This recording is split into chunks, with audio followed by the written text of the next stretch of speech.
এই সপ্তাহে স্ম্যাকডাউনের জন্য ডব্লিউডব্লিউই জন সিনা আর কোডি রোডসের face to face officially announce করে দিয়েছে। আর সম্ভবত এখানে আমরা লোগান পল আর জিওসোকেও দেখতে পেয়ে যাব। আর যেহেতু মানি ইন দ্য ব্যাঙ্কও তার বেশি টাইম বাকি নেই, তো রাইভালরিটা খুবই তাড়াহুড়োতে বিল্ড করতে হবে। আর আমরা এখানে হয়তো এদের মধ্যে একটা প্রথম দিকে প্রোমো সেগমেন্ট দেখতে পাবো, তারপর লাস্টের দিকে এরা একে অপরের উপর অ্যাটাক করে দেবে। আর তারপর এখানে আমরা জেউসো আর লোগান পলকেও ব্রল করতে হয়তো দেখতে পেয়ে যেতে পারি। আর এবার গোল্ডবার্গের ইন্টারভিউ নিয়ে কথা বলা যাক। গোল্ডবার্গ তার ইন্টারভিউতে এটা বলেছে যে সে চায় যে তার যে ফাইনাল ম্যাচটা ডাব্লিউডব্লিউইতে হতে চলেছে সেখানে যেন তার ছেলে থাকে, মানে তার ছেলে যেন তার ফাইনাল ম্যাচের পার্ট হয়। এটা হয়তো এরকমটা হতে পারে যে তার ছেলে রেসলিং তো করবে না, তবে গোল্ডবার্গের ম্যাচ শেষ হয়ে যাওয়ার পর আমরা বাবা ছেলের একটা সেলিব্রেশন দেখতে পেতে পারি, বা পুরো ফ্যামিলি থাকতে পারে রিংয়ের মধ্যে। আর তারপর গোল্ডবার্গ সেখানে সসম্মানের সাথে নিজের ফ্যামিলির সাথে রিটায়ারমেন্ট নিয়ে নেবে, এরকম একটা মোমেন্ট আমরা দেখতে পেতে পারি। আর গোল্ডবার্গ আরেকটা জিনিস রিভিল করে যে সে চেয়েছিল যে যেন ইসরায়েলে তার রিটায়ারমেন্ট ম্যাচটা সে করুক। তার ইসরায়েল হয়তো খুবই পছন্দের জায়গা, সে সেখানেই তার রিটায়ারমেন্ট ম্যাচটা করাতে চেয়েছিল, কিন্তু দুর্ভাগ্যবশত যা সিচুয়েশান চলছে তোমরা তো জানো, তার ফলে গোল্ডবার্গ ইসরায়েলেতে তার ম্যাচটা অর্গানাইজ করতে সক্ষম হয়নি। আর শেষ পর্যন্ত সে ডাব্লিউডব্লিউইতেই তার রিটায়ারমেন্ট ম্যাচটা করার সিদ্ধান্ত নেয়, কারণ এমনিতে বয়স হয়ে যাচ্ছে আর কতদিন সে লড়তে পারবে তার ঠিক নেই।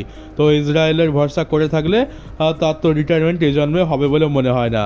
আর গোল্ডবার্গ 5জন সুপারস্টারের নাম নেয় যারা সব থেকে বেশি ইমপ্রেসিভ কাজ করছে এখন। তারা হচ্ছে Seth Rollins, Cody Rhodes, Randy Orton, Logan Paul আর ব্রন ব্রেকার। এই কজন হচ্ছে গোল্ডবার্গের মতে এখনকার রস্টারের সব থেকে বেশি ইমপ্রেসিভ সুপারস্টার। আর এখানে গোল্ডবার্গ লোগান পলেরও প্রশংসা করে যে লোগান পল একজন বাইরের প্রফেশনের মানুষ, সে একটা প্রপার রেসলার তো নয়, কিন্তু সে যেভাবে তাড়াতাড়ি এই সব কিছুর সাথে মানিয়ে নিয়ে যায় আর একজনকে নিজেকে একজন রেসলারে পরিণত করেছে, সেটা সত্যি খুবই প্রশংসার যোগ্য।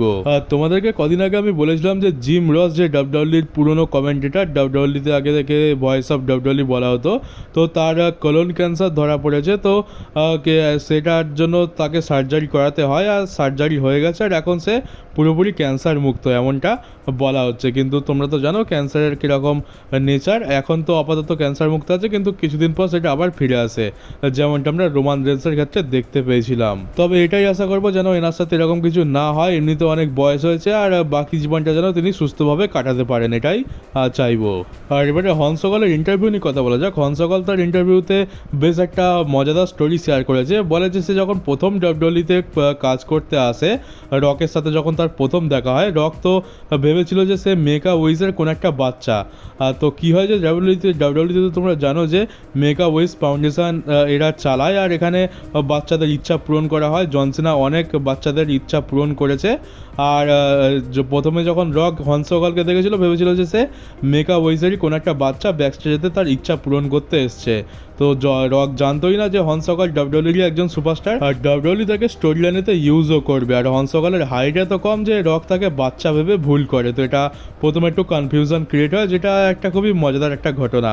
আর হংসকল বলে যে সে ডাব্লিউডব্লিউইতে রিটার্ন করার জন্য প্রস্তুত, যদি কোনো রকম ভালো স্টোরি লাইন পাওয়া যায় আর ডাব্লিউডব্লিউই যদি তাকে ভালোভাবে ইউজ করতে পারে, তাহলে সে অবশ্যই ডাব্লিউডব্লিউইতে কাজ করতে ইচ্ছুক আছে। তাহলে হয়তো আমরা ভবিষ্যতে যদি কখনো দরকার পড়ে তো হংসকলকে আমরা এক দুবারের জন্য দেখতে পেলেও পেয়ে যেতে পারি। আর হংসকল এমন একজন লোক যে ফুল টাইমের জন্য তো কাজ করবে না, কিন্তু আমাদের একটা ভালো মোমেন্ট, একটা মজাদার মোমেন্ট দেওয়ার জন্য অবশ্যই এক দুবার তো অ্যাপিয়ারেন্স করেই দেবে। আর তোমরা এখন যে ফটোটা দেখতে পাচ্ছ এটা হচ্ছে চ্যাড গেবলের ফটো। চ্যাড গেবল এটা তার সোশ্যাল মিডিয়াতে পোস্ট করেছে। দেখতে পাচ্ছ যে এখানে চ্যাড গেবলের মাথা কিছুটা কেটে গেছে, লাল হয়ে রয়েছে। আর আমরা দেখতে পেয়েছিলাম যে রয়ের এপিসোডে ওয়াইকিঙ্গো যখন চ্যাড গেবলের মাথায় লাথি মারে তখন মাথা থেকে রক্ত বেরোচ্ছিল।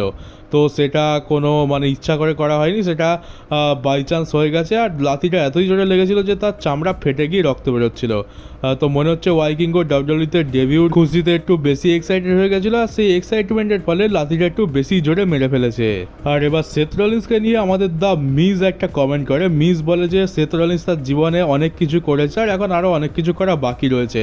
আর সেথ রলিন্স যখন পুরোপুরি রেসলিং বিজনেস থেকে ডান হয়ে যাবে, মানে সে তার সমস্ত কাজকর্ম সেরে ডাব্লিউডব্লিউই থেকে একেবারে যখন রিটায়ারমেন্ট নিয়ে নেবে, সে একজন গোট মানে গ্রেটেস্ট অফ অল টাইম হয়ে কিন্তু বের হবে, আর সে হচ্ছে ভবিষ্যতের গ্রেটেস্ট অফ অল টাইম। আর এই জিনিসটা তো আমিও মানি, সেথ রলিন্স তার ক্যারিয়ারে অনেক কিছু করেছে, আমাদেরকে অনেক এন্টারটেন করেছে। আর এখন স্টোরি লাইন যা মোড় নিয়েছে সেথ রলিন্সের তরফ থেকে ভবিষ্যতে আমরা যা যা দেখতে পেতে চলেছি, তার ফলে ডেফিনেটলি কিন্তু ভবিষ্যতে আমরা সেথ রলিন্সকে একজন গ্রেটেস্ট অফ অল টাইম হিসাবেই জানবো। আর ডব্লিউডব্লিউই ওয়াইকিঙ্গো ভার্সেস চ্যাট গেবেলের ম্যাচের মধ্যে একটা আগে থেকে স্পয়লার দিয়ে দিয়েছে। এখানে দেখতে পাচ্ছ মাঝখানে লেখা রয়েছে ট্রিপল এ মেগা চ্যাম্পিয়নশিপের জন্য এই ম্যাচটা হবে, কিন্তু অবাক করা বিষয় হচ্ছে যে ওয়াইকিঙ্গো তো এখন চ্যাম্পিয়নই নয়, অ্যালবার্টো ডেল রিও এখন ট্রিপল এ মেগা চ্যাম্পিয়ন। কিন্তু কয়েকদিন পর আমরা অ্যালবার্টো ডেল রিও ভার্সেস ওয়াইকিঙ্গোর মধ্যে এই চ্যাম্পিয়নশিপের জন্য ম্যাচ দেখতে পাচ্ছি, মানে ম্যাচ দেখতে পাবো। সেখানে যদি ওয়াইকিঙ্গো জেতে তাহলে কিন্তু এটা চ্যাম্পিয়নশিপের জন্য হবে। তো এখানে তো মনে হচ্ছে এখানে আগে থেকে রিভিল করে দেওয়া হয়েছে যে অ্যালবার্টো ডেল রিওকে হারিয়ে দিয়ে ওয়াইকিঙ্গো নতুন ট্রিপল এ মেগা চ্যাম্পিয়ন হয়ে যাবে, তারপর চ্যাট গেবেলের এগেনস্টে ওই চ্যাম্পিয়নশিপের জন্যই ম্যাচটা হতে চলেছে। তো মনে হচ্ছে ডব্লিউডব্লিউই আগে থেকে স্পয়লার দিয়ে দিচ্ছে কি হতে চলেছে।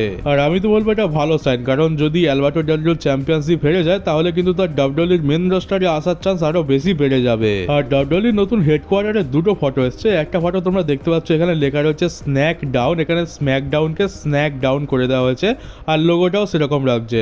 তো এটা ডব্লিউডব্লিউইর হেডকোয়ার্টারের ভেতরে একটা রেস্টুরেন্ট মতো বলতে পারো, এখানে একটা ক্যাফে এরিয়া, এখানে সবাই আসে, সব খাবার দাবার কেনে এনজয় করে।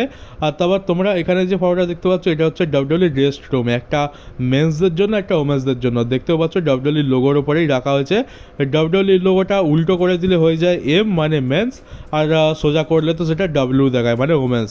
তো এটাও একটা ইউনিক ক্রিয়েটিভিটি বলতে পারো। আর রেভলিউশন প্রিমিয়াম লাইভ ইভেন্ট যেটা হতে চলেছে সেখানে আমরা নিকি বেলাকে দেখতে পাবো এমনটা নিউজ আসছে। আর নিকি বেলা কার সাথে কি করবে সে তো আমরা জানি না, তবে এটুকু কনফার্ম যে নিকি বেলা সেখানে রিটার্ন করছে, মানে রিটার্ন তো হয়তো আগেই করে নেবে, আর সেখানে আমরা হয়তো তার একটা ম্যাচও দেখতে পাবো, বা এমনটা হতে পারে যে সেখানে সে রিটার্ন করে কারোর এগেনস্টে অ্যাটাক করে দিতে পারে। তো কি হবে সেটা তো জানি না। আর এমনি তো নিকি বেলা কি করলো না করলো কারি বা কি যায় আসে, কারোরই কোনো রকম ইন্টারেস্ট তো নেই।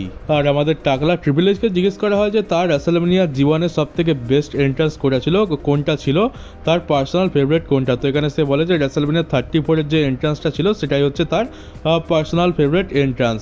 আর রেসলম্যানিয়া 34-এ যত সম্ভব আমার মনে আছে যে কার্ট অ্যাঙ্গেল আর Ronda Rousey versus Triple H আর স্টেফনি ম্যাকম্যানের মধ্যে আমরা ম্যাচ দেখতে পেয়েছিলাম। আর সেখানে স্টেফনি ম্যাকম্যানের সাথে ট্রিপল এইচের একটা বাইকের ওপর বসে দারুণ একটা এন্ট্রান্স করে, একদম রাজকীয় ব্যাপার। তো সেটাই তার জীবনের সব থেকে ফেভারিট এন্ট্রান্স হয়ে গেছে। আর এবার আমাদের ডমডম ভাইয়ের ইন্টারভিউ নিয়ে কথা বলা যাক। তো দেখো ডমডম ভাই যখন প্রথম এসেছিল তখন তো আমিও কনফিউজ ছিলাম যে এর আসল বাবাকে, রে মিস্টেরিও নাকি এডি গ্যারেরো, কারণ দেখতে গেলে সবাই তো বলছে যে রে মিস্টেরিওরই ছেলে নাকি হচ্ছে ডমিনিক মিস্টেরিও, কিন্তু হাবভাব আর কাজকর্ম দেখে তো তাকে এডি গ্যারেরোর ছেলেই মনে হয়। আর তাছাড়া হাবভাবের কথা কি বলবো, ওটা তো ডব্লিউডব্লিউ ডিসাইড করবে যে কে কীভাবে কাজ করবে। কিন্তু আজব বিষয় হচ্ছে যে ডমিনিক মিস্টেরিওকে দেখতেও কিন্তু এডি গ্যারেরোর মতো, তো সন্দেহ তো হওয়ারই কথা। আর অনেকে মজা করে তো বলে যে রে মিস্টেরিও নয় বরং এডি গ্যারেরোই হচ্ছে ডমিনিকের আসল বাবা। তো এবার ডমিনিককে জিজ্ঞেস করা হয় যে তোমার আসল বাবাকে, তো ডমিনিক বলে যে আমিও শিওর নই যে আমার আসল বাবা রে মিস্টেরিও নাকি এডি গ্যারেরো। তো এদের আর কি বলবো, এদের তো এমনিতেও বাবা মায়ের কোনো ঠিক থাকে না, আর আমেরিকাতে কালচারটা ওরকমই। আর এটা ডমডম ভাই মজা করে বলেছে নাকি সিরিয়াসভাবে বলেছে সে তো ডমডম ভাই বুঝবে, তবে সন্দেহ তো একটা থেকেই যায়, কারণ এইরকম মিল কি করে হতে পারে। আমাদের ডমডম ভাইয়ের লুক, তারপর তার স্বভাব, তার কাজকর্ম অনেকটা কিন্তু এডি গ্যারেরোর মতোই। আর এরপর দেখতে পাচ্ছ একটা খুবই ফেমাস মিম রয়েছে, সেই মিমটাকে তো আমাদের ডমডম ভাই একটা আলাদা লেভেলে নিয়ে চলে গেছে। প্রথমে রে মিস্টেরিওকে ছেড়ে রিয়া রিপ্লির কাছে এলো, তারপর রিয়া রিপ্লিকে ছেড়ে লিভ মর্গানের কাছে এলো, আর এখন লিভ মর্গানকে ছেড়ে রক্সিনের কাছে যাচ্ছে। আর পরের বছর সামার স্ল্যামের সময় হয়তো রক্সিনকে ছেড়ে অন্য কারোর কাছে যাবে, মেবি স্টেফনি ব্যাকেওর যদি মেন রোস্টারে চলে আসে, বলা যায় না, আমাদের ডমডম ভাইয়ের নজর হয়তো তার ওপরেই পড়তে পারে। আর এবার চলো এটা নিয়ে ভালো করে কথা বলা যাক যে মানি ইন দ্য ব্যাংকে আমরা কি দেখতে পেতে পারি। তো দেখো কালকে তো আমার প্রথমেই বলে দিয়েছিলাম যে আমার তো কালকের পর আর মনে হচ্ছে না যে সেথ রলিন্স হয়তো কোনোভাবে মানি ইন দ্য ব্যাংক জিততে পারবে, চান্স তো কমই লাগছে। তো ধরো কীরকম সিচুয়েশান হতে পারে এটা তো আমরা জানি যে সেথ রলিন্স যেহেতু এই ম্যাচের মধ্যে রয়েছে, তাহলে ব্রন ব্রেকার আর ব্রনসন রিড এসে অবশ্যই সেথ রলিন্সকে জেতানোর চেষ্টা করবে। আর তখন হয়তো আমরা দেখতে পাবো যে স্যামি জেন আর সিএম পাঙ্ক এসে এদের সাথে লড়াই করতে শুরু করে দিল, আর এদের সাথে লড়াই করতে করতে এরা ব্যাক স্টেজেতে কোথাও চলে গেল বা রিং সাইডে কোথাও পড়ে রইলো। আর তারপর সেথ রলিন্স কী করবে, সেথ রলিন্সের তো রাস্তা ফাঁকা, না তো এখানে সিএম পাঙ্ক আর স্যামি জেন রয়েছে, না তো ব্রনসন রিড আর ব্রন ব্রেকার রয়েছে। সে ল্যাডারের ওপর উঠে আরামসে মানি ইন দ্য ব্যাংক ব্রিফকেস নিয়ে নিতে পারে, কিন্তু ঠিক তখনই আমরা দেখতে পেলাম যে এখানে রোমান রেন্সের রিটার্ন হলো, আর সে এসে সেথ রলিন্সকে এই ম্যাচটা কস্ট করে দিল। আর তারপরে সোলো সিকোবা কিংবা এলে নাইট বা অন্য কেউ চ্যাম্পিয়নশিপ নয়, মানি ইন দ্য ব্যাঙ্ক ব্রিফকেসটা জিতে নিল, এমনটা হতে পারে। তো এটা একটা সিনারিও হয়ে গেল। দ্বিতীয় সিনারিও হচ্ছে যে যা হোক করে সেথ রলিন্স চিটিং করে হোক, যেভাবেই হোক, মানি ইন দ্য ব্যাঙ্ক ব্রিফকেস জিতে নিল। আর ঠিক তার পরের দিন আমরা গান্থার ভার্সেস জেউসের মধ্যে ম্যাচ দেখতে পাবো, যেখানে ক্যাসিন করে দিল সেথ রলিন্স, আর সেখানেই হয়তো রোমান রেন্স রিটার্ন করে সেথ রলিন্সের ক্যাসিন ফেল করে দিল, যার ফলে না তো সেথ রলিন্স চ্যাম্পিয়নশিপ জিতলো, না তো জেউসের থেকে চ্যাম্পিয়নশিপ গেল, আর না গান্থার চ্যাম্পিয়নশিপ জিতলো। আর তাছাড়া ডাব্লিউডব্লিউ তো চাইবে না যে গান্থার ভার্সেস জেউসের ম্যাচ দ্বিতীয়বার হচ্ছে, আর সেখানে গান্থারকে আবার বা উইক দেখিয়ে দেবে। তো সেখানে যদি ডাব্লিউডব্লিউ উইক দেখাতে না চায় গান্থারকে, তাও যদি হারাতে হয়, তাহলে কারোর না কারোর তো ইন্টারফারেন্স দরকার। তো এখানে এই জিনিসটা একটা অ্যাঙ্গেল হতে পারে। তবে আমি তো পার্সোনালি চাইবো না যে Seth Rollins money in the bank জিতুক আবার তার পরের দিনই হেরে যাক। মানে চলছেটা কি, ড্রু ম্যাকিন্টায়ার আগের বছর যেবারে জিতলো, যে দিনে জিতলো সেদিনই সেটা হারিয়ে বসলো, আর সেথ রলিন্স কী করবে, তার 24 ঘন্টা পর হারাবে? তাহলে তার পরের বছর আমরা কী দেখতে পাবো? তার পরের বছর দেখতে পাবো যে মানি ইন দ্য ব্যাঙ্ক জিতলো আর এক সপ্তাহ পর হেরে গেল। এগুলো খুবই খারাপ জিনিস। তো আমি প্রথম আইডিয়াটার সাথেই যাব যে ওই সিএম পাঙ্ক আর স্যামি জেন, ব্রন ব্রেকার আর ব্রনসন রিডের সাথে বিজি থাকবে, আর তারপরে সেথ রলিন্সকে রোমান রেন্স দেখে নেবে, মানে রোমান রেন্স রিটার্ন করে তাকে কস্ট করাবে। তারপর আমরা CM Punk, Sami Zayn, Roman Reigns versus Seth Rollins, Bron Breakker আর ব্রনসন রিডের মধ্যে একটা রাইভালরি দেখতে পাবো, যেটা সামার স্ল্যামের একটা বড় ম্যাচের দিকে লিড করবে। আমার তো আপাতত এটাই মনে হচ্ছে। তো মানি ইন দ্য ব্যাঙ্কেতে তোমরা রোমান রেন্সের রিটার্ন এক্সপেক্ট করতেই পারো, আর রোমান রেন্স তো অনেক দিন হয়ে গেল আসছে না, তো মানি ইন দ্য ব্যাঙ্কে তো রিটার্ন করেই নেওয়া উচিত। তো আপাতত আমার তো সিনারিও দেখে এটাই মনে হচ্ছে। তো এবার তোমাদের কি মতামত, কি অ্যাঙ্গেল আমরা দেখতে পেতে পারি, সেটাও তোমরা কমেন্ট বক্সে অবশ্যই জানিও। আর তো চলো গাইজ, এই ছিল আজকের আমার নিউজ ভিডিও। কেমন লাগলো কমেন্ট বক্সে অবশ্যই জানিও। নতুন হয়ে থাকলে চ্যানেলটাকে সাবস্ক্রাইব করে নোটিফিকেশন বেলটাকে অবশ্যই অন করে দাও, ভিডিওটাকে শেয়ার করতে একদমই ভুলো না। তো চলো বন্ধুরা, দেখা হচ্ছে তোমাদের সাথে আমার ডাব্লিউডব্লিউইর নতুন একটা নিউজ ভিডিওতে।